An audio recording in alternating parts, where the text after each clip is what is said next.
Ang Kabataan Express ay hatid sa inyo ng UNICEF. Gaano kahalaga para sa'yo ang makatapos sa pag-aaral? Importante sa akin makatapos ng pag-aaral kasi first of all, ang school ay ang training ground ng life mo. Yung future mo, doon siya magre-rely kung ano yung natapos mo na training doon sa pag-aaral mo. So, importante talaga na matapos mo yun to secure a better future for you. Importante yun kasi yun yung magdadala sa akin sa mga plano ko pa for the future at saka isa yun sa pag-grow ko as a person. Sa para makatulong ako sa society natin. Para sa isang mahalagang bagay na tulad ng edukasyon, aminadong marami na hindi sapat ang oras na nilalaan natin para sa pag-aaral. Pero nasaksihan ni Angelo ng Manila Bureau ang pagpapahalaga sa edukasyon ng mga taga-Baseco at iyon ang nagtulak sa kanyang gawin ang ulat na ito.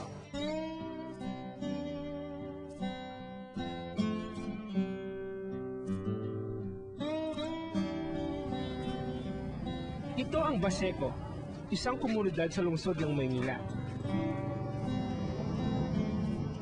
Nagmula ang pangalang Baseco sa isang kumpanyang gumagawa ng mga barko na dating nakabase rito.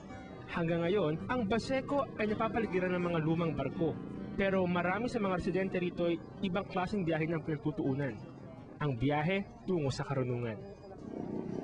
May dalawang uri ng educational centers para sa mga batang may edad 3 hanggang 5. Ang daycare centers at ang home-based centers. Tinuturoan yung mga bata upang ma-develop yung kanilang health, nutrition, education, at binibigyan ng psychosocial care at itinuturo din ang kanilang mga basic rights. Ang tanging kaibahan ng dalawang klase ng center sa isa't isa ay ang lugar kung saan isinasagawa ang pagtuturo. Ang daycare center ay nasa mga silid na malapit sa barangay hall. Ang home base naman sa mga bahay-bahay ng mga volunteer teachers na karaniwang mga magulang rin ng mga bata sa Baseco. Hindi lang ang mga bata ang nakikinabang sa sistemang ito. Yung lahat ng mga magbo-volunteer, tinitrain sila on early childhood care and development. Yung learning values, saka yung mga different learning materials na gagamitin to facilitate sa ating session nila.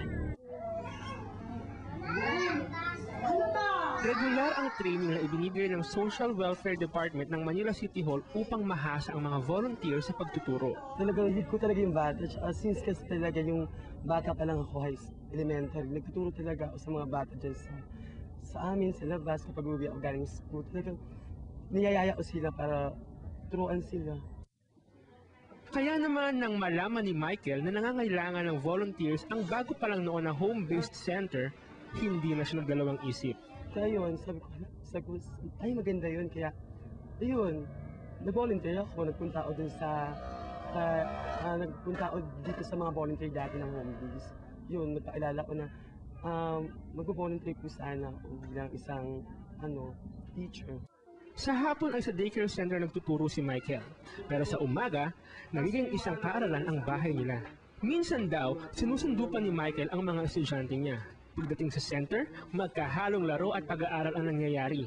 Mga kulay, hugis, uri ng halaman at mga hayop ay ilan lamang sa mga tinuturo niya. Ako ay may lobo, kung ikaw ay masaya, marami. Tapos tumutulak pa, ang basura, ganyan. Kapag yung mga ganyang tula, natutuwa yung mga bata, at lalo kapag may mga actions. Pero dahil batang-bata pa ang mga estudyante ni Michael, kaya ngayon pinag-uusap ko kasi ganyan siyempre hindi naman maiwasan mga bata talaga makukulit. Pinaliwanag muna, kuya, then po, wag naman po makulit kasi si teacher kasi paus ganyan, hindi pa rin talagang takbo pa sila ng takbo. Parang gano'n. Kaya ayan, minsan napapasigaw na lang ako. Marami rin daw natututunan si Michael mula sa mga estudyante niya. Kung dati raw ay hindi siya marunong gumuhit, ngayon ay nagiging malikhain siya. At masaya naman siya sa ibinubunga ng kanyang pagtatyaga. After ng turo mo, may natutunan yung bata. Masaya ako kasi kahit konting itong oras na to, may natutunan pa rin yung bata. Ano yung mga natutunan mo dito? Kumain ng gulay, tapos sumaya, kumanta, bilang. Goodbye, children! Ayon sa Republic Act 6972, ang bawat barangay ay dapat mayroong daycare center. Ngunit sa kasalukuyan ay wala pa sa kalahati ng mahigit 900 barangay ng Maynila ang may daycare centers. Bless you. Okay, God bless you too. Bye-bye po.